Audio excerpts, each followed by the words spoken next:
Hello students, I hope all of you are fine today. Today we are going to start with the next level of the chemistry first chapter. We are going to deal with the chemistry, your stoichiometric questions. ठीक है? Stoichiometric questions में बेटा, they are not some certain formulas, but the concept you have to understand.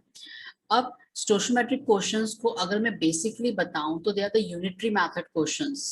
ठीक है, तो स्टोइचियोमेट्रिक questions को करने के लिए you don't have any formula but you have a basic concept. like जैसे मैंने straight away कुछ क्वेश्चंस रखे हैं यहाँ पर. स्टोइचियोमेट्रिक क्वेश्चंस में ऐसे क्वेश्चंस आते हैं कि you have to find out the amount of product which is used or which is formed in a particular reaction. जैसे यहाँ पे क्वेश्चन है, calculate the amount of carbon dioxide that could be produced when 1 mole of carbon is burnt in air. इसमें मैंने 3 parts दिए हैं, हम लोग एक एक करके सारे पार्ट्स को सॉल्व करेंगे. इस क्वेश्चन में वो ये पूछ रहा है कि कितना अमाउंट ऑफ कार्बन डाइऑक्साइड बनेगा जब 1 mole of carbon is burned in an air. Till we have a standard equation, जब तक हम लोग को स्टैंडर्ड इक्वेशन नहीं पता होगी तब तक हम इस क्वेश्चन को नहीं सॉल्व कर पाएंगे. तो इसका answer number 1 is here, when 1 mole of carbon is burnt in a air. तो हम लोग इसके स्टैंडर्ड इक्वेशन लिखते हैं, जो इसके एक्चुअल में इक्वेशन होती है. एक्चुअल में इक्वेशन क्या होती है, जब 1 mole of carbon 1 mole of oxygen से बर्न करता है तो ऑब्वियसली आपको पता है 1 मोल ऑफ कार्बन डाइऑक्साइड बनती है.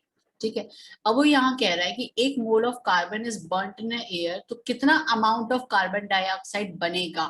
तो please watch here, 1 mole of carbon goes with 1 mole of CO2 forms 1 mole of CO2.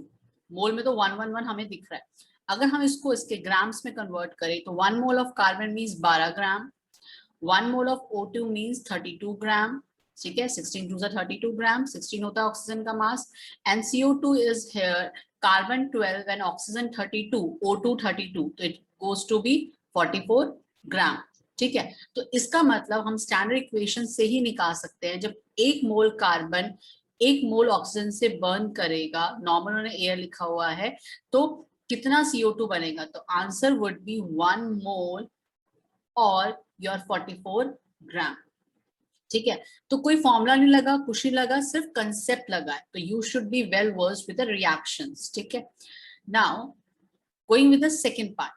Second का आंसर क्या है, उन्होंने पहले क्वेश्चन में क्या दिया है, हमारा जो एम है वो तो सेम है कि हमें अमाउंट ऑफ CO2 निकालना है, बट कैसे निकालना है, क्या कंडीशन उन्होंने चेंज करी है. when 1 mole of carbon is burnt in 16 gram of dioxygen. ठीक है, अब देखोगे यहाँ पे उन्होंने कंडीशन रख दी है कि जो ऑक्सीजन है O2 है, डाइऑक्सीजन इज O2, तो वो कितनी है, तो वो आपकी 16 ग्राम दे रखे, उन्होंने कंडीशन पुट कर दी. हम दोबारा से अपनी स्टैंडर्ड इक्वेशन लिखते हैं, C plus O2 give CO2. And very well you know that यहाँ पे ग्राम्स की बात हो रही, तो हम लोग हर चीज ग्राम में करते हैं. 12 ग्राम जब 32 ग्राम से रिएक्ट करता था तो 44 ग्राम बनता था बाय स्टैंडर्ड इक्वेशन. अब इन्होंने हमारी कंडीशन चेंज करी है, तो 1 मोल ऑफ कार्बन, तो 1 मोल का कार्बन तो 12 ग्राम ही रहा, तो मतलब कार्बन तो उन्होंने फिक्स रखा है, कार्बन उन्होंने चेंज नहीं करा है. अब उन्होंने 32 की जगह पे 16 ग्राम रख दिया, तो कितना ग्राम हमारा CO2 बनेगा. एक लॉजिकली बात बताते हैं कि कार्बन और जब ऑक्सीजन आपस में मिलते हैं तो 2 कंडीशन होती है. अगर ऑक्सीजन फुली अप्लाइड है या फुली सप्लाइड है तो आपका कार्बन डाइऑक्साइड बनता है. जब ऑक्सीजन लिमिट में होती है तो कार्बन मोनोऑक्साइड बनता है. ठीक है, तो एक्चुअल में अगर आप दिमाग लगाओ तो इसमें जो मेन रीजन है वो कौन है, ऑक्सीजन है. ठीक है, ऑक्सीजन ही आपकी कंडीशन बता रहा है कि या तो CO2 बनेगी या कार्बन डाइऑक्साइड बनेगी. तो अब इन्होंने हमारी 16 ग्राम, हमारे ऑक्सीजन को 16 ग्राम तक लिमिट कर दिया. तो प्लीज सी हियर, अगर 32 ग्राम 44 ग्राम कार्बन डाइऑक्साइड बनाता है, 32 ग्राम O2 44 ग्राम CO2 बनाता है, तो 16 ग्राम CO2 कितना, सॉरी 16 ग्राम O2 कितना आपका CO2 बनाएगा. ठीक है, तो obviously that will be 16 into 44 upon 32, तो that will be 22 gram. Solve कर सकते हो, या ये भी लॉजिक लगा सकते हो कि ऑक्सीजन का 1 मोल था पहले, अब उसका 0.5 मोल हो गया. ठीक है, 0.5 मोल हो गया. इस तरह अगर ऐसे करना है यूनिटरी मेथड्स तो ऐसे कर लो, या आप ये भी कह सकते हो ऑक्सीजन का पहले उन्होंने 1 मोल रखा था, अब जब उन्होंने 16 ग्राम ऑक्सीजन ली है तो इसका मतलब उसमें 0.5 मोल हो गया. ठीक है, तो CO2 कैसे बनेगा? CO2 will be also 0.55 of is 44 gram, that is 22 gram. You can do in the either way. अब थर्ड पार्ट पे आते हैं इसके. इन्होंने लिखा है 2 moles of carbon are burned in carbon in 16 gram of dioxygen. अब condition क्या केस करिए आंसर नंबर 3 में, पार्ट नंबर 3 में, carbon plus oxygen give CO2. हम हमेशा अपनी स्टैंडर्ड इक्वेशन पहले लिखेंगे. कभी भी स्टोशियोमेट्रिक के क्वेश्चंस आएंगे तो आप लोग पहले अपनी स्टैंडर्ड इक्वेशन पहले लिखोगे. कार्बन आपका 12 ग्राम है, ऑक्सीजन आपका 16 ग्राम सॉरी 32 ग्राम है, ठीक है, आपका ये बना 44 ग्राम. लेकिन अब उन्होंने कार्बन को भी 24 ग्राम कर दिया, ऑक्सीजन को 16 ग्राम ही रहने दिया है, तो वो कह रहे हैं कितना बनेगा.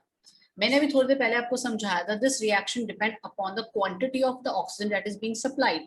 ठीक है, अभी इसके बाद जैसे मैं आपको लिमिटिंग रिएजेंट बताऊंगी, आप कहोगे मैम हर रिएक्शन में तो हमें नहीं पता लगेगा ना कि हमारा क्या कौन सा रिएक्टेंट मेन है, किस रिएक्टेंट पे पूरी रिएक्शन डिपेंड कर रही है. तो obviously we are going to go with the next topic that is limiting reagent, और वहां पे इस चीज को आप और डिटेल में पढ़ोगे. तो यहाँ पर जैसे एग्जांपल उन्होंने दिया है कि O2 आपका 32 ग्राम था रियल स्टैंडर्ड इक्वेशन में, अब उन्होंने 16 ग्राम कर दिया. कोई फर्क नहीं पड़ता वो कार्बन कितना भी बढ़ाते जाएं, लेकिन ऑक्सीजन पे डिपेंड करता है आपकी रिएक्शन. तो 16 gram of oxygen will again form your 22 gram of CO2. तो पहले वाले पार्ट में 44 ग्राम CO2 बनेगी, दूसरे वाले में 22 ग्राम बनेगी, तीसरे वाले में नो मैटर उन्होंने कितने भी मोल्स ऑफ कार्बन ले ले, लेकिन एक्चुअल में जो रिएक्शन डिपेंड कर रही है वो ऑक्सीजन पे डिपेंड कर रही है. तो इट विल बी अगेन 22 ग्राम, क्योंकि जितनी ज्यादा ऑक्सीजन होगी उसी हिसाब से आपका प्रोडक्ट आपका बनेगा. Now with this question we are going to line up with the next question that is the same as stoichiometry. ये भी स्टोशियोमेट्री का क्वेश्चन है. देखो जैसे how much copper sulphate can be obtain from 100 gram of copper sulphate. अब solution देखो, वो कह रहे हैं कि हमने आपको 100 ग्राम कॉपर सल्फेट दिया है तो कितना कॉपर निकलेगा. हमें क्या पता, हम क्या करते हैं, स्टैंडर्ड इक्वेशन लिखते हैं. स्टोशियोमेट्री का मतलब ही होता है स्टैंडर्ड इक्वेशन लिखना. कुछ समझना है तो स्टैंडर्ड इक्वेशन लिखो. तो स्टैंडर्ड इक्वेशन क्या होती है, जब कॉपर सल्फेट ब्रेक करता है तो वो कॉपर 2 पॉजिटिव और सल्फेट नेगेटिव 2 नेगेटिव आयन बनाता है. अब आपको पता है कॉपर सल्फेट का मोलर मास कितना होता है. कॉपर सल्फेट का अगर हम मोलर मास निकालते हैं तो दैट इज 159.5. कैसे आया देखो, कॉपर का 63.5 ग्राम होता है, कॉपर का जो मोलर मास होता है, एटॉमिक मास होता है sorry, that is 63.5, that is fixed. Sulphur का आपको पता है 32 होता है. Okay, oxygen is 16 and 16 4 is your 64. तो इसे कैलकुलेट करोगे तो आएगा 159.5. जैसे मोलर मास निकालते हैं, एटॉमिक मासेस, फॉर्मूला मासेस निकालते हैं. तो 159 ग्राम 63.5 ग्राम कॉपर देती है. ये बाय स्टैंडर्ड इक्वेशन मुझे पता है. स्टैंडर्ड इक्वेशन कैसे, स्टैंडर्ड इसलिए क्योंकि बैलेंस्ड इक्वेशन है, आप इसमें अनबैलेंसिंग आपको कहीं नहीं दिख रही है. तो अगर बैलेंस इक्वेशन की मैं हेल्प लूं तो मैं इनकी कोई भी कंडीशन को फुलफिल कर सकती हूँ. मुझे स्टैंडर्ड इक्वेशन से पता है कि 159.5 ग्राम 63.5 ग्राम कॉपर प्रोड्यूस करता है. तो वो कह रहे हैं कि भैया 100 ग्राम कितना प्रोड्यूस करेगा. Again very easy, so do it. So 100 gram of copper will produce your 63.5 into 100 upon 159.5. When you're going to calculate it, it is going to come 39.81 ग्राम. तो इसका मतलब जब आपका 159 ग्राम स्टैंडर्ड में 63.5 देता है तो यूनिटरी मेथड से लॉजिक लगा के हम निकाल सकते हैं कि 100 ग्राम हमारा कितना कॉपर देगा. So this is again the stoichiometric question. Stoichiometric means you have to apply the standard equation, you have to compare the condition which is actual there and the condition which is given in the question. Okay. Now ये कुछ questions थे that is being related to stoichiometric question. इसी चीज को हम line up करते हैं आगे with a new topic that is limiting agent. ठीक है, अभी जैसे मैंने आपको स्लाइड 1 में जब समझाया था कि कार्बन ऑक्सीजन की डिपेंड करता है कि कार्बन जब ऑक्सीजन रिएक्ट करते हैं डिपेंड करता है कि ऑक्सीजन कितनी वैल्यू में प्रेजेंट है तो उसी के हिसाब से या तो कार्बन डाइऑक्साइड बनती है, कार्बन मोनोऑक्साइड बनती है। अब हर रिएक्शन की तो जानकारी हर बच्चे को तो नहीं होगी, तो वहां पर अगर आपको हेल्प करना है या अपने आप को कैलकुलेशन में बताना है कि मैं किस रिएक्टेंट पे उस रिएक्शन की डिपेंडेंसी मानूं कि किस reactant is which reactant is more important than the other one, तो हम लोग हेल्प लेते हैं लिमिटिंग एजेंट की कंसेप्ट से। अब लिमिटिंग एजेंट का कंसेप्ट क्या होता है, देखो यहाँ पे सबसे पहले इसकी डेफिनेशन समझते हैं।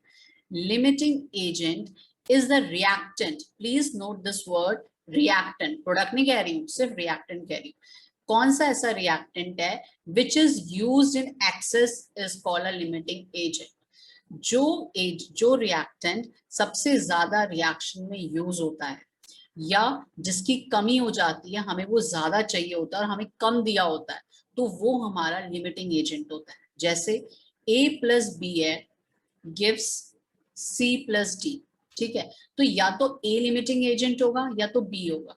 अब कौन होगा, हम उस कंडीशन को अपनी स्टैंडर्ड इक्वेशन से कंपेयर करेंगे, फिर सोचेंगे। अब इक्वेशन आपके सामने न्यूमेरिकल आएगा, you are going to study that. ए क्या है, ए या बी में से कोई भी एक रिएक्टेंट आपका लिमिटिंग एजेंट हो सकता है। अब कैसे, देखो आप क्या करोगे, ए को बी के कंपेयर, ए को बी से कंपेयर करोगे या बी को ए से कंपेयर करोगे और देखोगे जिस रिएक्टेंट की जो वैल्यू होगी, जो मोल्स होंगे या जो वेट होगा, वो दूसरी कंपैरिजन हमें कम दे रखा है, हमें रिएक्शन में चाहिए ज्यादा और हमें दे रखा है कम, या जो हमारा रिएक्टेंट ऐसा रिएक्टेंट है जो ज्यादा से ज्यादा यूज हो गया और अब हमारे पास वो चीज नहीं प्रेजेंट है और इसलिए हमारा रिएक्शन खत्म हो गया, तो हम उस कंपोनेंट को आपका रिएक्टेंट या लिमिटिंग उस रिएक्टेंट को या उस कंपोनेंट को अपना लिमिटिंग एजेंट मानेंगे। तो the reactant which is used in excess is called limiting agent. सिर्फ डेफिनेशन इससे ये समझ नहीं आने वाला, इसके लिए we have to put the numerical, ठीक है। अब न्यूमेरिकल के लिए please read out this numerical, then we are going to solve it here. 50 kg of nitrogen is reacted with 10 kg of hydrogen are mixed together to form ammonia, ठीक है। ये condition हमको दे रखी है, उन्होंने 50 किलो नाइट्रोजन दिया, 10 kilo आपको hydrogen दिया, तो उन्होंने बताया कि एमोनिया बनेगा। तो बताओ कितना एमोनिया बनेगा। अब एमोनिया बनाने के लिए मुझे ये भी तो पता होना चाहिए, जैसे कार्बन और ऑक्सीजन में ये पता था कि ऑक्सीजन के ऊपर मैं डिपेंड कर सकती हूँ अपनी कैलकुलेशन के लिए, बट यहाँ पे मैं किस पे करूंगी मुझे नहीं पता, तो उसके लिए मुझे पहले लिमिटिंग एजेंट फाइंड करना पड़ेगा कि कौन है limiting agent. So we are going to go with a good white screen ताकि आप इसको रिएक्शन को अच्छे से और समझ सको, ठीक है। So now the just a second, just going to break up याद है। Okay, now we are going to start with this. अब देखो हम लोगों ने, मैंने हमेशा बोला कि कभी कोई क्वेश्चन ना समझ में आए तो पहले उसकी स्टैंडर्ड इक्वेशन लिखो, ठीक है। तो हमारी इक्वेशन क्या है, बैलेंस्ड इक्वेशन क्या है, बैलेंस्ड इक्वेशन है कि जब नाइट्रोजन हाइड्रोजन से रिएक्ट करता है तो ऑब्वियसली एमोनिया बनता है, and this is a reversible process, तो मैं इसको साइन इस तरह से लगाती हूँ, ठीक है। अब रिवर्सिबल प्रोसेस कैसा है, क्यों है, ये सब हमारा इक्विलिब्रियम चैप्टर में जब मैं आपको वहां पढ़ाऊंगी तो you get to understand it. तो नाइट्रोजन, अब देखो ये बैलेंस नहीं है तो मुझे इसको बैलेंस करना पड़ेगा। अगर आप नॉर्मल लिख लो इक्वेशंस को और फिर आप इसको बैलेंस करो, so here will be nitrogen is 2, तो here will be 2 and 2 3 6, so here will be 3। Balance हो गई हिट एंड ट्रायल मेथड से जो हम 10th में किया था, बैलेंस हो गई। This process is called Haber's process, ठीक है। साइंटिस्ट हेबर्स ने इसको डिस्कवर किया था इस अमोनिया के कमर्शियल प्रोडक्शन को, तो हम इसको हेबर्स प्रोसेस भी बोलते हैं और हर जगह आप इसको रिएक्शन को इक्विलिब्रियम वाले चैप्टर में सबसे ज्यादा पढ़ोगे। अब उन्होंने क्या कहा है, अगर नाइट्रोजन को हाइड्रोजन से रिएक्ट कराते हैं तो 2NH आपका 2 मोल्स ऑफ अमोनिया पड़ता है। अब आपकी मर्जी, आप इसको मोल्स में कन्वर्ट करके निकालो या ग्राम में कन्वर्ट करके निकालो, इट्स डिपेंड्स अपॉन यू। मैं यहाँ पे मोल के हिसाब से करती हूँ, वेट के हिसाब से भी आप कर सकते हो। अब देखो 1 मोल यहाँ पे 3 मोल हाइड्रोजन से रिएक्ट कर रहा है ताकि 2 मोल अमोनिया बन रहा है या नहीं है, स्टैंडर्ड इक्वेशन के हिसाब से, स्टैंडर्ड इक्वेशन कंपेयर करिए। अब उन्होंने हमें दिया है गिवन कंडीशन क्या है, गिवन क्या है 50 kg of nitrogen, 50 kg of nitrogen given है। हम तो ऊपर मोल लिख रहे हैं नीचे 50 kg है, तो हम इसके मोल्स निकाल लेते हैं, मोल्स ऑफ नाइट्रोजन, तो मोल्स ऑफ नाइट्रोजन होंगे 50 is kg, I am going to convert it into gram, ठीक है, अपॉन द नाइट्रोजन। नाइट्रोजन का मोलर मास कितना होता है 28, ठीक है, उसका मॉलिक नाइट्रोजन का जो मोलर मास है that is 28। So when I am going to calculate it, you're going to get 17.86 into 10 की पावर 2, मेरे के आसपास इतने मोल्स हैं, ठीक है। जैसे कोई कैलकुलेशन में प्रॉब्लम होती है, you can figure out some good videos of mine in YouTube channel कि आपको कैलकुलेशन कैसे केमिस्ट्री में या 11th-12th में अच्छे से इजीली आ सकती है, तो there is some other video for that, ठीक है। तो मोल्स ऑफ N2 ने 50 into 10 की पावर 3/28 किया, तो 17.86 10 की पावर 2 मोल्स आ गए, ठीक है। मोल्स में नाइट्रोजन के मिल गए। अब हाइड्रोजन के मोल्स देखते हैं। मोल्स ऑफ हाइड्रोजन, क्यों कन्वर्ट कर रही हूँ, क्योंकि मैं मोल से कंपेयर कर रही हूँ, फाइन। अब हाइड्रोजन के मोल्स कितने हैं आपके, आपको मोल्स दिया है, हाइड्रोजन आपको कितना दिया है, हाइड्रोजन आपको दिया था 10 किलो, तो मैंने उसको कन्वर्ट किया 10 into 10 की पावर 3 ग्राम, और आपको पता है हाइड्रोजन इज 2, ठीक है, उसका मास 2 हो गया, तो you are going to get 5 into 10 की power 3 moles, is it so. अब मुझे समझ में आ गया कि मेरे को उन्होंने कितने मोल्स दिए, मैंने उनके दिए हुए किलोग्राम को मोल्स में कन्वर्ट कर लिया। अब इसके बाद we are going to compare for a limiting agent. हम लिमिटिंग एजेंट कैसे निकालेंगे, अब लिमिटिंग एजेंट को हम देखते हैं। अब लिमिटिंग एजेंट निकालने के लिए what we are going to do, I am going to compare the moles. Now अब हम ऐसे करते हैं कि देखो, एक मोल 3 मोल हाइड्रोजन को रिक्वायर कर रहा है, तब जाके 2 मोल अमोनिया बन रहा है।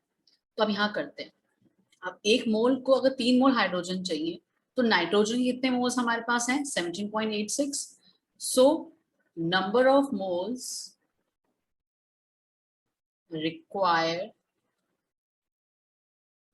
By nitrogen will be 3 by nitrogen, number of moles of hydrogen I should write, sorry, number of moles hydrogen required by nitrogen will be 3 into 17.86 into 10 की पावर 2, ठीक है। एक्चुअल में एक मोल को 3 मोल, एक मोल नाइट्रोजन को 3 मोल हाइड्रोजन चाहिए, तो यहाँ पर 17.86 चाहिए, तो उससे तिगुना ही चाहिए ना स्टैंडर्ड इक्वेशन के हिसाब से, तभी कहते हैं स्टैंडर्ड इक्वेशन लिखनी जरूरी है 3:1। तो अब इसका you are going to get it to 5.36 into 10 की पावर दैट इज 3, ठीक है। अब कंपेयर करते हैं, I am going to change, see आपको हाइड्रोजन चाहिए 5.36 10 की पावर 3, लेकिन एक्चुअल में आपको कितनी दे रखी है 5 into 10 की पावर 3 मोल्स, चाहिए 5.36, लेकिन दे रखी है 5 into 10 की पावर 3 मोल्स, तो इसका मतलब हाइड्रोजन आपके पास कम है ना। आपको देखो 0.36 ज्यादा चाहिए, दिए सिर्फ 5, आपको चाहिए 5.36, 0.36 ज्यादा चाहिए, तो इसका मतलब hydrogen is a limiting agent, क्योंकि इसकी मुझे कमी पड़ रही है, ये मेरे पास कम है, क्योंकि ये सारा रिएक्ट कर जाएगा। देखो 5 into 10 की पावर 3 है और 5.36 चाहिए, तो 5 into 10 की पावर 3 तो रिएक्ट ही कर जाएगा, और 0.36 मेरे पास अभी और चाहिए, मुझे और चाहिए ताकि मेरा रिएक्शन कंप्लीट हो पाए, इसलिए H2 is a limiting agent. H2 पे मेरी रिएक्शन डिपेंड करती है, so when nitrogen is reacting with hydrogen, this is my limiting agent, ठीक है, ये समझ में आया। अब उन्होंने बोला कि एमोनिया कितनी बनेगी, एमोनिया का प्रोडक्शन कितना होगा, फिर स्टैंडर्ड इक्वेशन लेते हैं दोबारा से,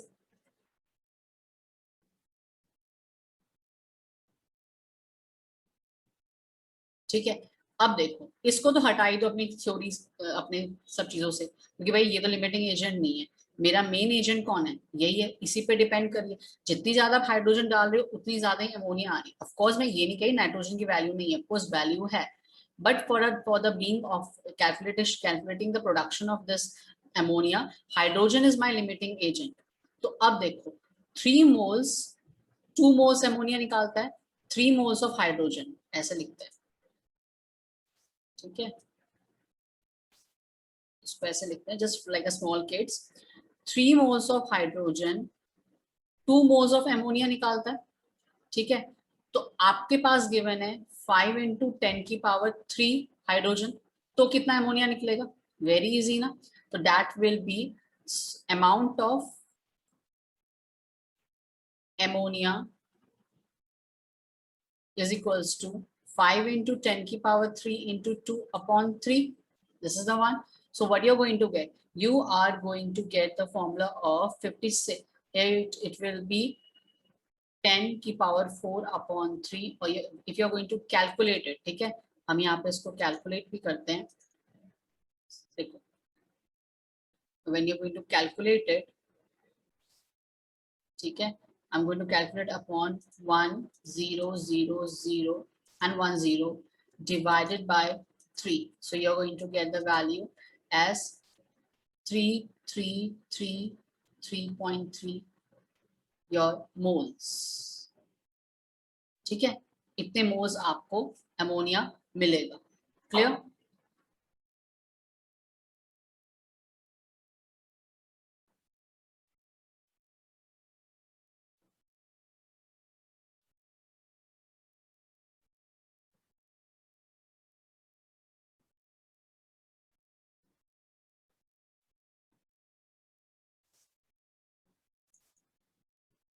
Now, when you're going to talk about the ammonia production, तो हम दोबारा स्टैंडर्ड इक्वेशन लिखते हैं.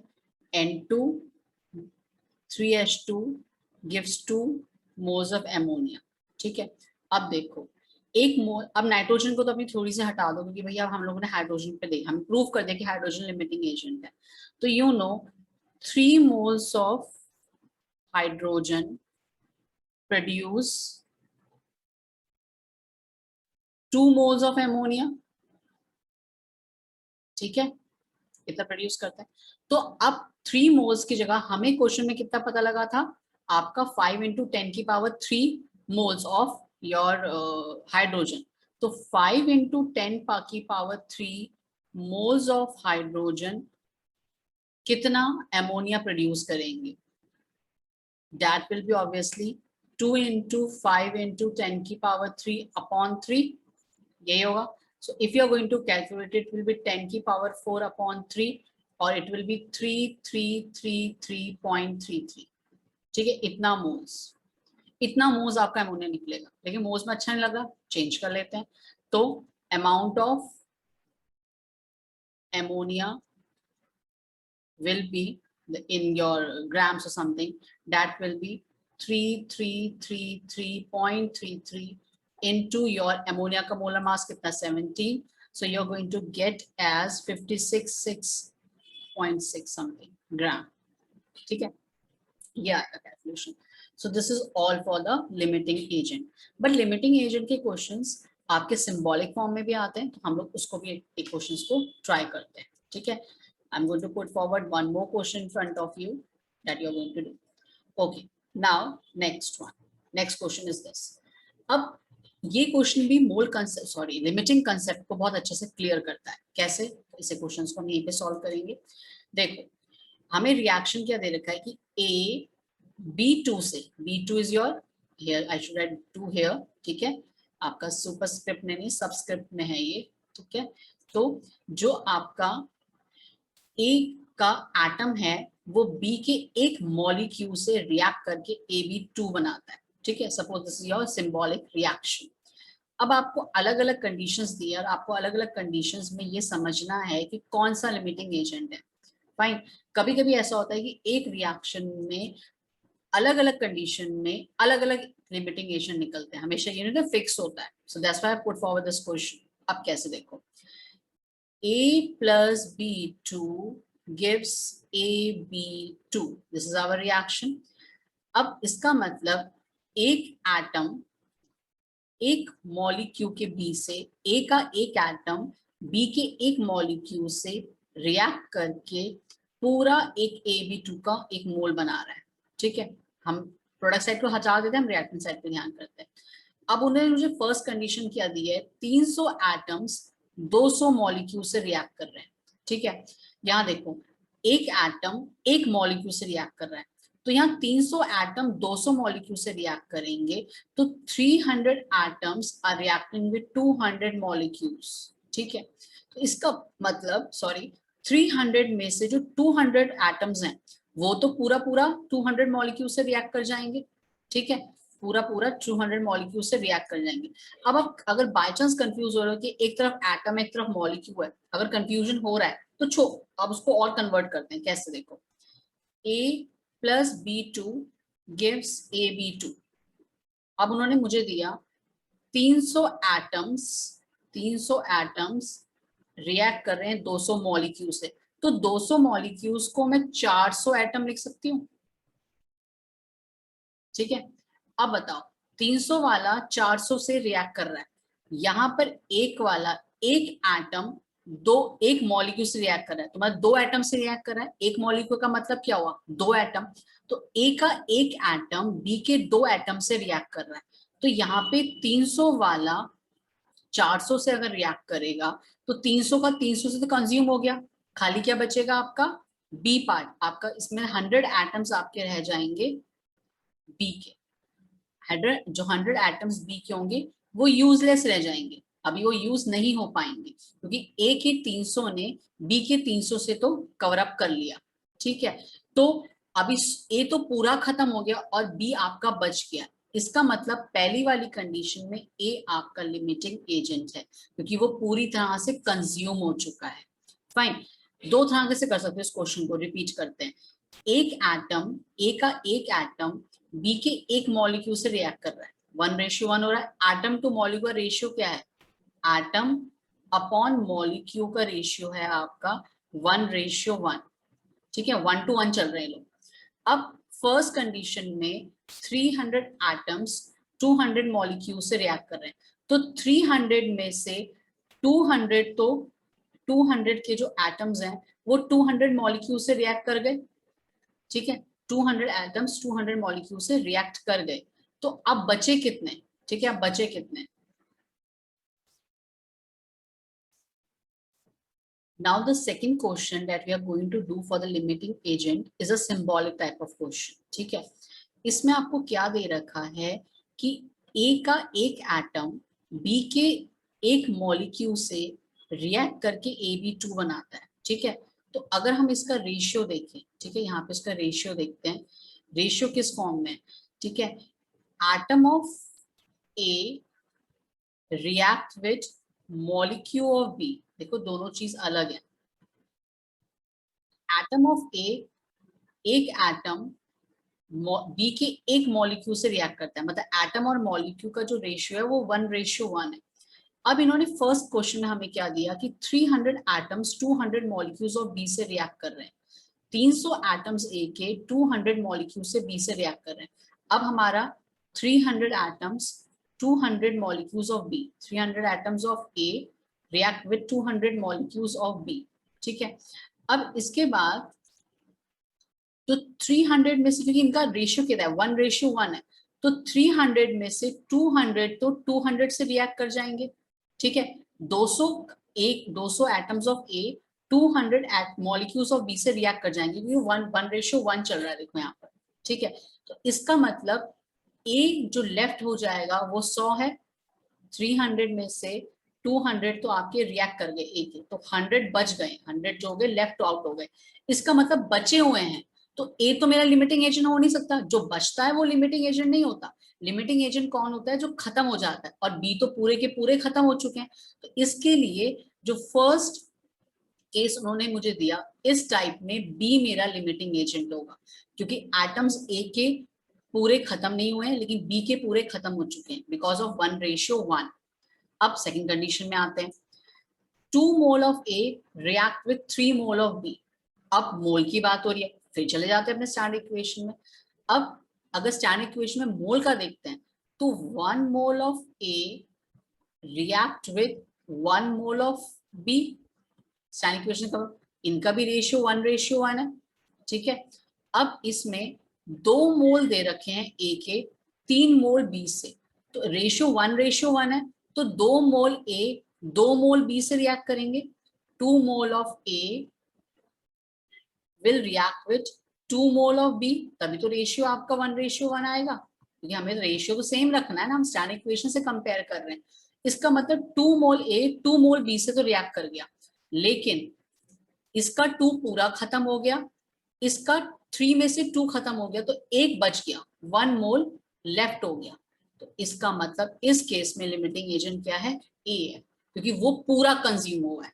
अंडरस्टैंडिंग? जो पूरा कंज्यूम होगा, जो इसकी कमी पड़ जाएगी, वो हमारा लिमिटिंग एजेंट होगा। अब आते हैं थर्ड कंडीशन में, एटम्स को मॉलिक्यूल से कंपेयर कर रखा है फिर से, तो फिर से दोबारा चलते हैं इसमें। एक atom, one atom of A react with one molecule of B, वो जैसी कंडीशन देंगे आप भी उसको उसी, इनका रेशियो भी 1:1 आ रहा है, ठीक है।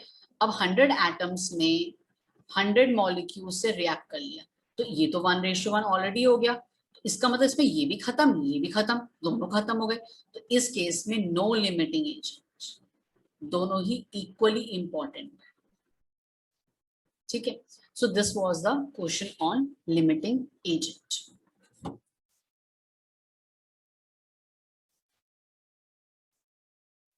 The next topic that we are going to do, student, is numerical on the empirical formula.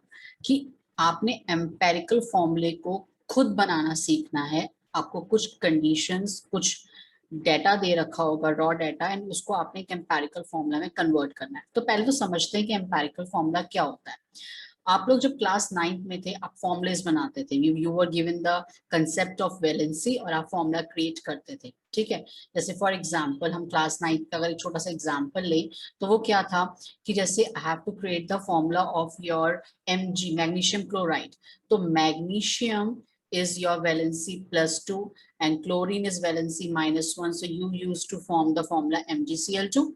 I hope you remember it, ठीक है। तो वहां तो हमने वैलेंसी का कंसेप्ट लिया, वो कंसेप्ट अपने आप में अच्छा कंसेप्ट है, बट यहाँ पर आपको वैलेंसी की कंसेप्ट की जगह पर आपको रॉ डाटा दे रखा होगा कि किसी कंपाउंड में किसी पर्टिकुलर एलिमेंट की कुछ परसेंटेज या कुछ ग्राम इतना है, तो बताओ ये फॉर्मूला या ये सब्सटेंस है उसका क्या फॉर्मूला है। तो जो एम्पेरिकल फॉर्मूला होता है बच्चों, it is a structural formula, it is the basic formula, structural formula. उसके आगे आपका एक आता है मॉलिक्यूलर फॉर्मूला, ठीक है। इट इज अ स्ट्रक्चरल, ठीक है, स्ट्रक्चरल फॉर्मूला, बेसिक फॉर्मूला, ठीक है, basic formula. Suppose if I take FeO, ठीक है, it can be Fe2O3 also, और it can be Fe3O4 also, ठीक है। दोनों आपको पता है फेरिक ऑक्साइड्स हैं, ठीक है, फेरिक एंड फेरस ऑक्साइड। तो जो उनका बेसिक फॉर्मूला है वो FeO है, तो ई एम्पेरिकल फॉर्मूला इज FeO। अब उसमें से मॉलिक्यूलर फॉर्मूला ये भी हो सकता है और ये भी हो सकता है, कौन सा है ये हमें जज करना पड़ता है। तो मॉलिक्यूलर फॉर्मूला निकालने के लिए, ठीक है, one is empirical formula, the basic formula, and the molecular formulas की उसमें क्या क्या कंडीशंस और चेंज हो सकती हैं कि उसके फॉर्मूले में आपकी दोनों जो एलिमेंट्स प्रेजेंट हैं, दोनों तीनों व्हाटएवर, उनकी आपस में रेशियो कैसा है। कभी रेशियो 2:3 है, जैसे यहाँ पे देखो आपने Fe2O3 लिखा, तो फेरस आपका फेरस का और ऑक्सीजन का आपका 2:3 है। Fe3O4 है तो फेरिक का 3 और 4 है, ठीक है। तो ये कैसे चेंज हुआ, तो उसको जानने के लिए सबसे पहले तो एम्पेरिकल फॉर्मूला सीखेंगे। एम्पेरिकल फॉर्मूला जब हमें निकालना आ जाएगा तो उसके बाद हम मॉलिक्यूलर फॉर्मूला सीखेंगे, ठीक है। तो मॉलिक्यूलर फॉर्मूला निकालने के लिए एक फॉर्मूला होता है जो मैं बाद में दोबारा भी डिस्कस करूंगी। तो empirical formula is equals to n into molecular formula, ठीक है। अब ये n क्या है, it can be 1 2 3 4, any integral value, any integer, ठीक है। सो सबसे पहले तो हम लोग मॉलिक्यूलर फॉर्मूला सीखते हैं, उसके बाद we are going to start with the पहले हम एम्पेरिकल फॉर्मूला सीखेंगे बच्चों, उसके बाद हम मॉलिक्यूलर फॉर्मूला के टॉपिक पे आएंगे, ठीक है। सो फिर we are going to go and solve this.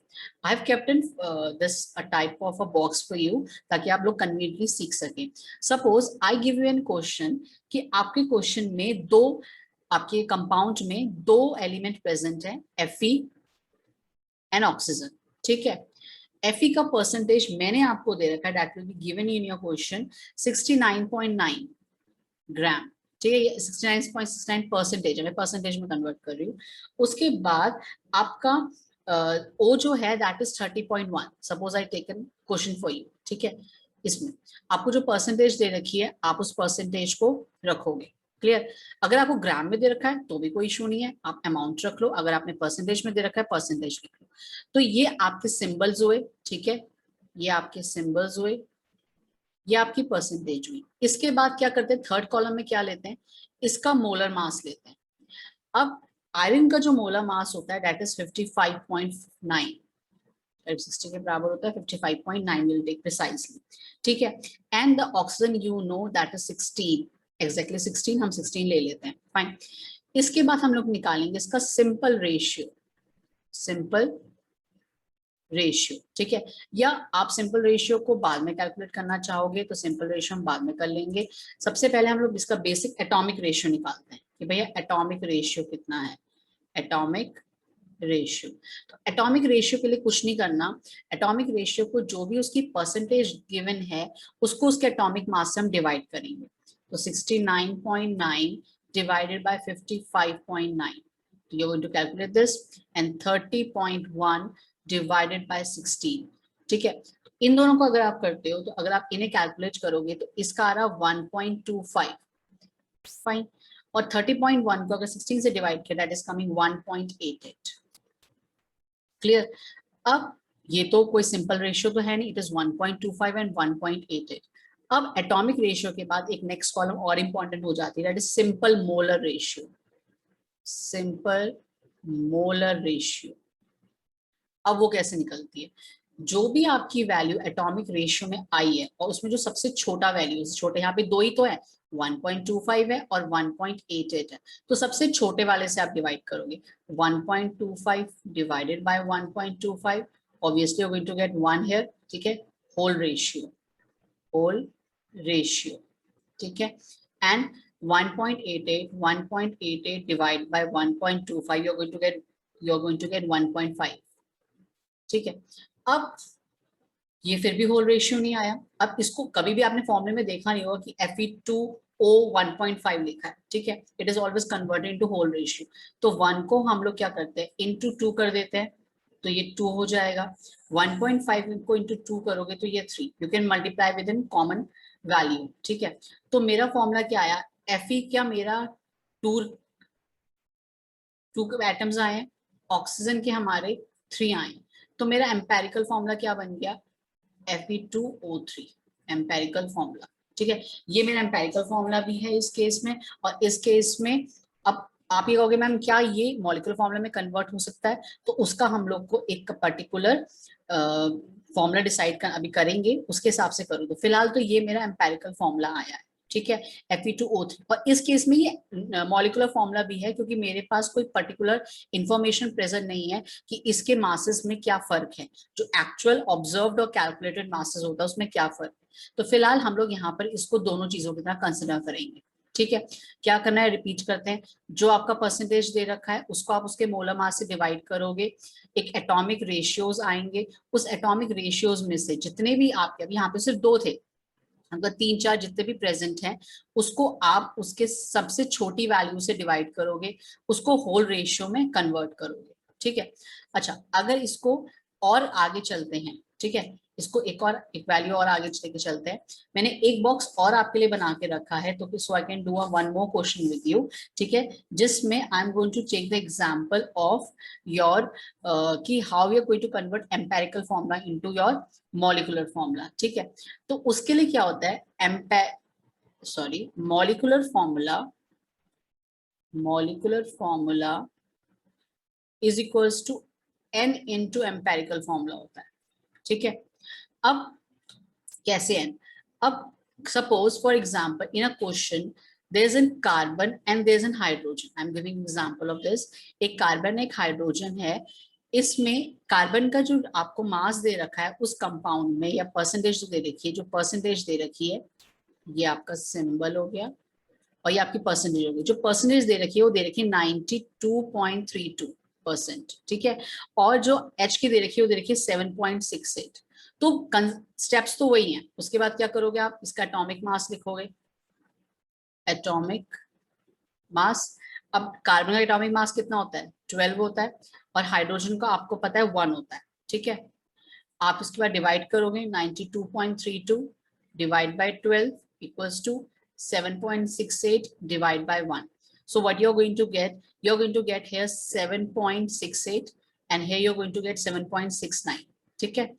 अब इनमें सबसे छोटा कौन सा है, अब लगभग कि दोनों बराबर है, you can see that अगर आप इनका होल नंबर में इनको राउंड ऑफ करो, they are going to have the same thing, but still 7.69 को हम लोग सबसे छोटे वाले से डिवाइड करते थे, हमने यहाँ पे कर लिया, तो हमारा लगभग अप्रोक्सीमेटली 1 आया। 7.68 को 7.68 से करा तो 1 आया। इसका मतलब मेरा एम्पेरिकल फॉर्मूला तो CH है, मेरा एम्पेरिकल फॉर्मूला कितना आया CH, ठीक है। एटॉमिक मास यहाँ पे लिख देते हैं, एटॉमिक मास, यहाँ पे आपका atomic your ratio, atomic ratio, ठीक है, and then you have your simple ratio and you have your whole number ratio, ठीक है।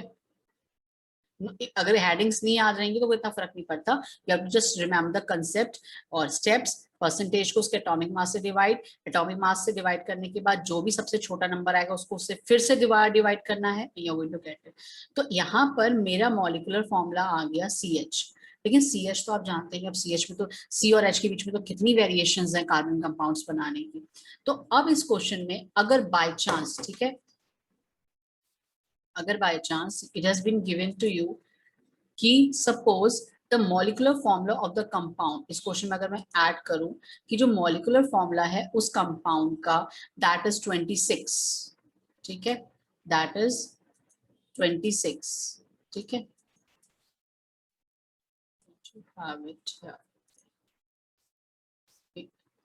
अब इस क्वेश्चन को थोड़ा सा नहीं करते हैं कि molecular formula, molecular mass of substance is equals to 26 ग्राम पर मोल, ठीक है, ये आपको दिया हुआ है, फाइन। अब एम्पेरिकल फॉर्मूला आपने क्या निकाला, CH निकाला, तो एम्पेरिकल फॉर्मूला मास कितना हुआ आपका, CH का हुआ 12 + 1 दैट इज 13 ग्राम पर मोल, फाइन। अब आपको फॉर्मूला मैंने क्या बताया था कि molecular formula is equals to N into empirical formula. Molecular formula का मास कितना आया आपका 26 आया और एम्पेरिकल फॉर्मूला का 36 आया, सॉरी मॉलिक्यूलर फॉर्मूला का 26 था, एम्पेरिकल फॉर्मूला का 13 हमने खुद निकाला। तो अगर हम N निकाले तो N क्या, अब N की वैल्यू कहाँ से आई, N तो हमें पता ही नहीं है ना, तो N is equals to molecular mass upon empirical mass. तो मॉलिक्यूलर मास आप क्वेश्चन में देखो, आपको क्वेश्चन में दे रखा था मैंने मॉलिक्यूलर जो मास है दैट इज 26 ग्राम पर मोल, और आपने जो एम्पेरिकल फॉर्मूला मास निकाला वो 13 है। तो 26 उन्होंने आपको दिया है, 13 आपने अपने खुद का फॉर्मूले का निकाला, तो आपको कितना आया, N की वैल्यू कितनी आ गई आपकी 2 आ गई।